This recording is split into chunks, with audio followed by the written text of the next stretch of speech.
রমজানকে কেন্দ্র করে রাজধানীসহ সারা দেশে খেজুর, কমলা ও লেবুর বাজারে ছড়িয়েছে উত্তাপ। ইফতারের অতীব প্রয়োজনীয় খাবার এখন নিম্নবিত্ত মানুষের ক্রয় ক্ষমতার বাইরে। রাজধানীর বাইতুল মোকাররম চত্বরের চিত্র বলছে, খেজুর মানভেদে বিক্রি হচ্ছে প্রতি কেজি 800 থেকে 1200 টাকা, কমলার দাম 300 থেকে 400 টাকা, বড় লেবু প্রতি পিস 50 থেকে 80 টাকা পর্যন্ত বিক্রি হচ্ছে।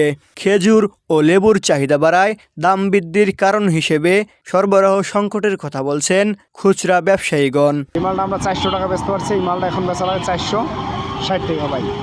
ব্যাপারটা হচ্ছে কি, আমার কাছে যদি জিজ্ঞেস করে যে দাম এত বাড়লো কেন, দাম নাকি খেজুরের কমছে, তারা বলে যে চট্টগ্রাম পোর্ট বন্ধ, লেবারেরা ঝামেলা করতে আছে, ওদিকে অবরোধ দিয়ে দিছি, এই কারণে মাল ছাড়তে পারতেছে।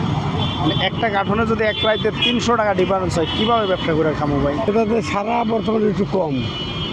কারণ কি কমের কারণ? কমের কারণ হয়তো আর্থিক অবস্থা খারাপ, এই জন্য সবাই তো একরকম না। রমজানে খেজুরের দাম বৃদ্ধি হতাশাজনক। খেটে খাওয়া মানুষের ক্রয় ক্ষমতার বাইরে চলে গেছে।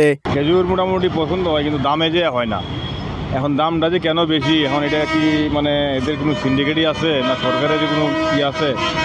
আর সরকারেরও মনে হচ্ছে নজরদারি কম, যার কারণে হয়তো দামটা একটু বেশি। নিম্নবিত্ত যারা আছে তাদের মানে আয়ত্তের বাইরে আছে বর্তমান সময়ে এসে দেখতেছি যে খেজুর গত বছর 300 টাকা নিচ্ছি, বা গত 2-3 মাস আগেও যেটা 300 টাকা নিচ্ছি, এখন সেই খেজুরটা 900 টাকা কিনেছিলাম, এখন সেই খেজুরটা 1200 টাকায় কিনতে হচ্ছে।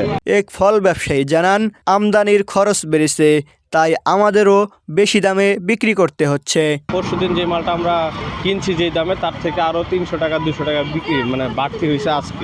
আজকে যে মালটা কিনে হয়েছে এটা আমার বাড়তি হয়েছে। এটা চলমান থাকলে মনে করেন ব্যবসা ভালো হবে না, আমাদের মানে বেচা কেনা ভালো হবে না। কারণ আমরা যেভাবে গ্রাহকের কাছে যেভাবে দাম চাচ্ছি, তারা এই ন্যায্য দামটা পাচ্ছে না এবং তারা নিতে পারতেছে না। তারা বলতেছে এটার দাম আরও কম, কিন্তু আমরা তো কিনতে পারছি বেশিতে, কারণ আমরা তো আর এত কমে বিক্রি করতে পারতেছি না। ক্রেতাদের অভিযোগ, বাজার তদারকি জোরদার না করলে রমজান জুড়ে মূল্য বৃদ্ধির আশঙ্কা আছে।